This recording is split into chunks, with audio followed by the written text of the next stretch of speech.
अभी हम वैशाली जिले के हाजीपुर शहर में हैं और हाजीपुर शहर का यह इलाका जो है वो गांधी चौक और बागमल्ली का ये इलाका कहलाता है।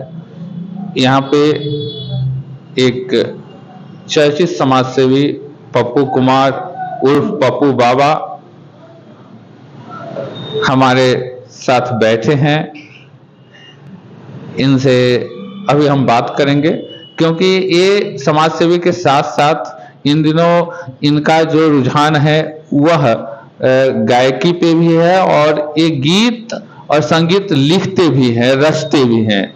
तो ये रचनाकार का भी काम कर रहे हैं। ये मेरे बगल में बैठे हैं।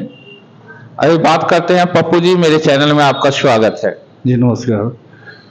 पप्पू जी, जैसा कि आप तो समाज सेवा से पुराना सरोकार आपका रहा है और कहिए कि आप एक सनातनी व्यक्ति भी हैं, पूजा पाठ और इन सब कार्यों में आपका ज़्यादा समर्पण रहा है। आप हमेशा देखते हैं भक्ति भाव से जुड़े हुए रहते हैं, समर्पित भाव से लोगों को समाज के बीच आते जाते रहते हैं और उनको सहयोग करते रहते हैं। लेकिन इन दिनों पता चला है कि आप अपना जो गायकी में भी अपना रुझान है, आपका लिखने पढ़ने में भी रुझान है, खासकर जो गीत संगीत है। क्या सच्चाई है इसमें, बताएंगे जरा। सच्चाई क्या कहा जाएगा, जस्ट गॉड गिफ्ट कहा जाएगा। और लिखते क्या क्या लिखते हैं? लिखते तो अपना लिखा जाता है। दिन में कुछ भी नहीं, रात को सोने के बाद जो है सो ऑटोमेटिक जो है अपने आप आता है, सुर चढ़ता है, गाना लिख लेते हैं, गुनगुना भी लेते हैं। यही है और कोई खास तो नहीं है। तो आप जो लिखते हैं उसमें जो जो गीत लिखते हैं वो मतलब किस चीज से संबंधित रहता है? जैसे प्रेम श्रृंगार, दर्द से संबंधित? दर्द से, और जो है सो गीत गजल, अधिकांश गजल हम ज्यादा गाते हैं। गाते नहीं, सॉरी, बन जाता है अपने आप में। जैसे के अंदर से एहसास होता है, ऐसा लिखो, ऐसा ऐसा होता है। जो घड़ी घटना जो है वो अपने जैसे आने लगता है और कुछ कोई खास बात नहीं है।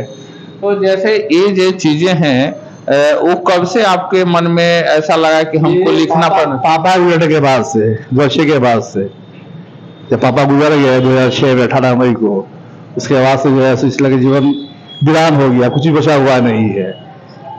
क्योंकि आदमी जब अपने आप को अकेला महसूस करता है तो आप ध्यान देते हैं कि जो भी रचनाकार है, जो लेखक है, वैसे व्यक्तित्व के धनी है, वो अकेला जब महसूस करते हैं, जब उनको लगता है कि दुनिया में कोई नहीं है, वो एकांतवास करते हैं और एकांतवास के बाद जो फूटता है, जो निकल के बाहर आता है, वह एक कवि, एक रचनाकार, एक साहित्यकार के रूप में, गीतकार, संगीतकार के रूप में। और उनकी जब रचनाएं जब समाज के बीच आती है तो निश्चित रूप से वो दमदार होती है।